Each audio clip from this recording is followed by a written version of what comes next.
Alaska में ये मुलाकात होने वाली है। पुतिन ट्रंप की यूएई के सुझाव पर दोनों की मुलाकात यहाँ पर हो रही है।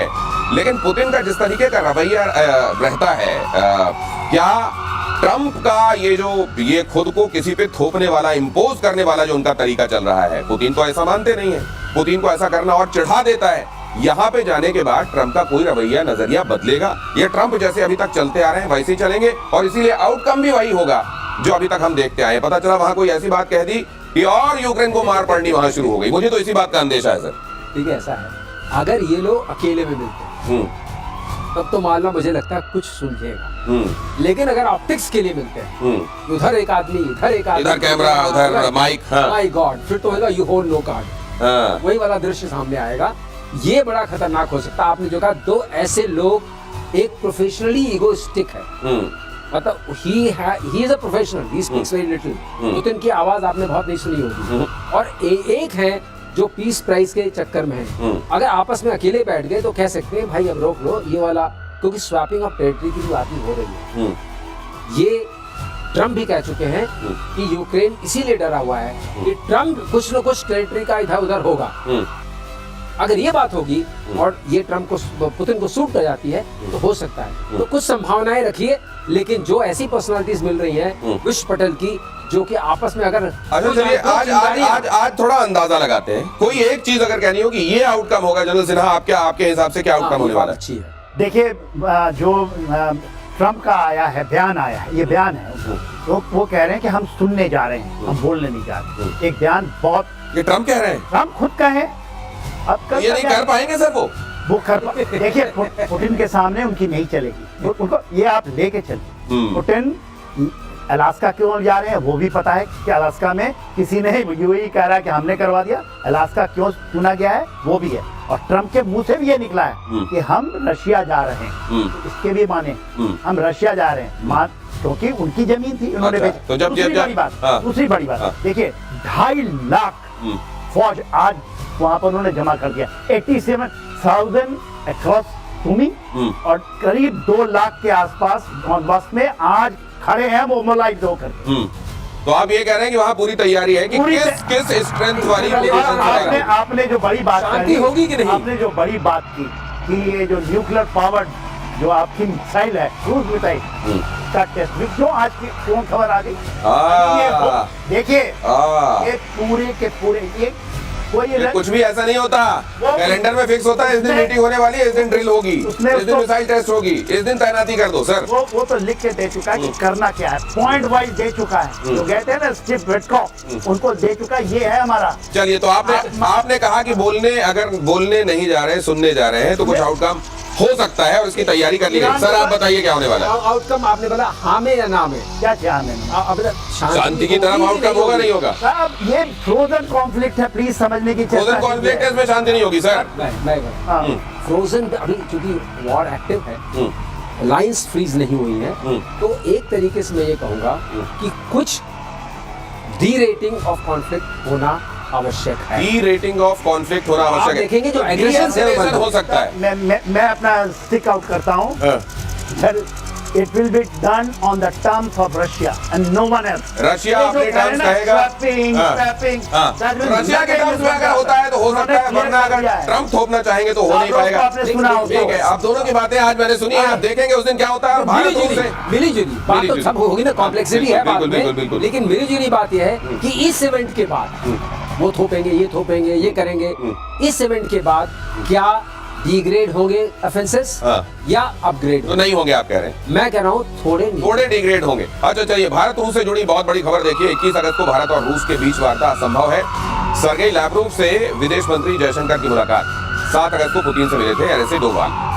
तो ये पहले एनएसए की मुलाकात और उसके बाद ये मुलाकात, रशिया के बीच ये मुलाकातें, और उधर वो मुलाकात जिसके बारे में अभी बात हो रही थी वो तो आप सुन ही रहे हैं। इन मुलाकातों के बहुत मायने होते हैं वर्ल्ड ऑर्डर में, कहाँ क्या चीजें हो रही हैं इसको सेट करने में। अब ये किधर जा रही है बात, खास तौर से जब अमेरिकी दादागिरी चल रही है, जब आरआईसी की बात चल रही है, जब आप देख रहे हैं अमेरिका इस समय पाकिस्तान को पूरे तौर पर प्रश्रय देने और उसको उकसाने में लगा हुआ है। उसको लिखी हुई स्क्रिप्ट्स दी जा रही है जिसके जरिए वो धमकाने की कोशिश कर रहा है, खोखली सही लेकिन धमकियां दे रहा है। सर ये मुलाकात क्या होगा? ऐसा है, ये रीबैलेंसिंग ऑफ वर्ल्ड ऑर्डर है।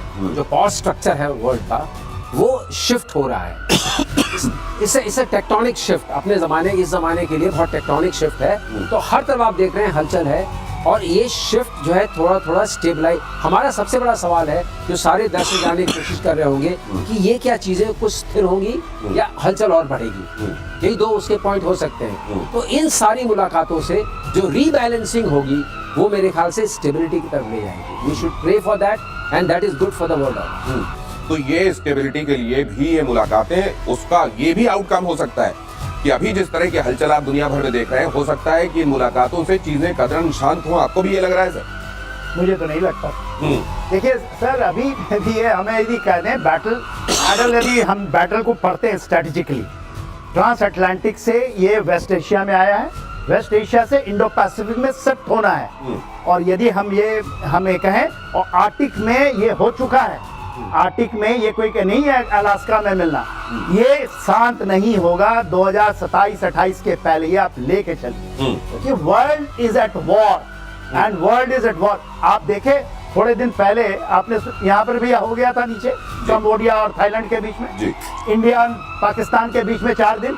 और हमारे चीफ लोग कह रहे हैं, खान करते, तो इसको ध्यान रखिएगा कि वॉर जल्दी हो सकती है। क्या हम बैटल डिक्लेयर नहीं पढ़ सकते हैं? कोई आपको जामनगर में बोल रहा है मार देंगे, कोई कह रहा है ईस्ट में मार देंगे, और हम कहते हैं शांति आ जाएगी। ये रॉन्ग असेसमेंट होगा हमारा। हम अपनी बात नहीं कर रहे हैं। मैं वर्ल्ड में जो हलचल अभी मची है हर तरफ की, मैं अपनी बात नहीं कर रहा हूँ। हमें तो अपनी जगह सतर्क रहना पड़ेगा, लेकिन ये मूव करेगा। जैसे जितनी हुई थी, हर जगह शुरू हो गया, थाईलैंड, कंबोडिया, ईरान, इजराइल, और आप देख रहे हैं जो छोटे मोटे थे, अजरबैजान भी आर्मीनिया के ऊपर करने की कोशिश कर रहा था, तुर्की हर जगह घुस जा रहा था। ये सारी जो चीजें हो रही थी, और ट्रम्प के टैरिफ जो आना शुरू किए, उनकी वजह से जो हलचल मिली, इस सब का एक पॉट बन रहा है। रीबैलेंसिंग जरूर होगी। Everybody has not tried out, सबने अपनी अपनी स्ट्रेंथ नहीं ट्राई, लेकिन नटशल ये है कि ये अब स्टेबिलिटी की तरफ मूव करना चाहिए। ये लगता है कि स्टेबिलिटी की तरफ मूव करना चाहिए, लेकिन अभी इसको लेकर कुछ कहा जा सकता नहीं है। खास तौर से जो डेडलाइन दी जा रही है कि 2027 तक, तो ये लगता है उथल पुथल चलती ही रहेगी। जापानी सेना खरीदेगी हेरॉन 2 ड्रोन। अगली खबर देखिए। तो वो मुल्क जो ये समझे जाते रहे कि ये कतरन शांत हैं, बुद्ध के उपासक हैं, वहां भी आप देखिए हलचल हो गई है, क्योंकि अब दुनिया ये समझने लगी है कि शांति के लिए भी एक कीमत होती है, और कई बार युद्ध के तौर पर आपकी तैयारी वो कीमत होती है। हेरॉन 2 ड्रोन इजरायली ड्रोन है। हेरॉन 2 ऑपरेशन सिंदूर में भी बड़ी भूमिका निभाई थी इसने। हेरॉन 2 के नाम से ही पाकिस्तान खौफ खाता है। अब ये हेरॉन का बहुत सारे हथियार ऐसे हैं जो अचानक पूरी दुनिया में हॉट केक जैसे हो गए हैं, और उनमें से आप देख रहे हैं कई तरह के ड्रोन भी हैं, और ये हेरॉन भी उनमें से एक है। अब ये दुनिया को हैरान नहीं होना चाहिए कि हेरॉन की इतनी मांग। हैरान बिल्कुल नहीं, उन्होंने देख, आप सिंदूर में देख लिया है। ये ISR वाला ड्रोन है, जिसे इंटेलिजेंस, सर्वेलेंस एंड रिकॉग्निशंस वाला ड्रोन बोलते हैं। ये वो वाला ड्रोन है, अच्छा खासा पेलोड ले आ सकता है, करीब 500 किलो के आसपास का। स्पीड भी अच्छी है, हाँ, लॉइटर कर सकता है।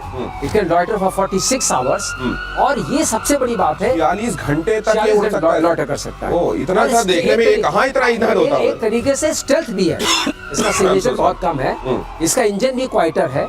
लेकिन खास बात इसमें यह है कि जापान के लिए बड़ा यूजफुल है। जापान में जो कोस्टल रीजन है, क्योंकि उनका मोस्टली आइलैंड कंट्री है, कोस्टल रीजन है, उसके सर्वेलेंस में बहुत सक्षम है। अब इसलिए जापान ले रहा है इसको। ये जापान क्यों ले रहा है, उसकी वजह बताई गई आपको। अगली खबर देखिए। ईरान में इजरायली जासूसों पर बड़ा खुलासा।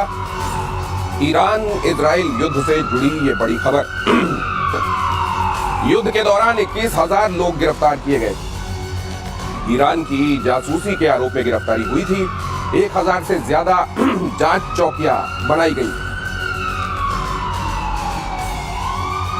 अब बताइए, 1,000 से ज्यादा जांच चौकियां और 21,000 लोग आप अपने देश के गिरफ्तार कर लें। आप बताइए, कहीं आपने देखा है 21,000 का मतलब कि जिसके ऊपर इतना सा भी शक हुआ उसको अंदर ले लिया। ये ऐसे ही डिक्टेटोरियल कंट्रीज में हो सकता है दिनेश, ये कहीं और नहीं हो सकता।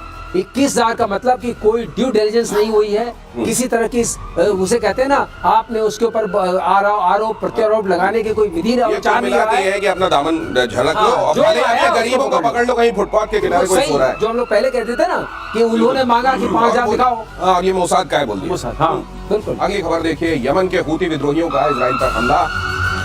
हाइफा, नेगेव, एलियट, बीर शेबा पर ड्रोन हमले। इजराइल के एडीएस ने, एयर डिफेंस सिस्टम ने ड्रोन को रोक दिया। जवाबी कार्रवाई में यमन के कई पोर्ट्स पर इजराइल का अटैक। एक और खबर आपको दिखा दूं, बलूचिस्तान के वाशुक में पाकिस्तानी सेना पर अटैक हुआ है। बलोच लड़ाकों के हमले में 9 पाकिस्तानी सैनिकों की मौत हुई है। अटैक में कई पाकिस्तानी सैनिकों की हालत नाजुक है। हमले के बाद बलोच लड़ाके मौके से फरार हो गए। ये मुझे लगता है प्रतिबंध लगा के और ज्यादा उकसा दिया गया है बलूच, और उन्होंने कहा कि हम कोई आतंकवादी नहीं है, हमारे ऊपर ये प्रतिबंध क्यों लगाया। और ये गुस्सा है, और मुझको लगता है ये गुस्सा अमेरिका के ऊपर होगा, लेकिन ये पाकिस्तानी सैनिक और मारे जाएंगे आने वाले दिन। देखिए दिनेश, जो ये इनकी जद्दोजहद चल रही है, जो ये आज की नहीं है, 1948 से चली है। 5 बार ये इसके उतार चढ़ाव ये डिसाइसिव है इस बार। खास करके जो मजीद ब्रिगेड की बात होती है, मजीद ब्रिगेड के बारे में यदि आप सुनेंगे तो आपके रोंगटे खड़े हो जाएंगे। उसमें 80% फीमेल्स हैं, मेल नहीं है। और वो इतनी आत्मघाती है। मजीद ब्रिगेड ना अपने दर्शकों को एक दिन इत्मीनान से समझाते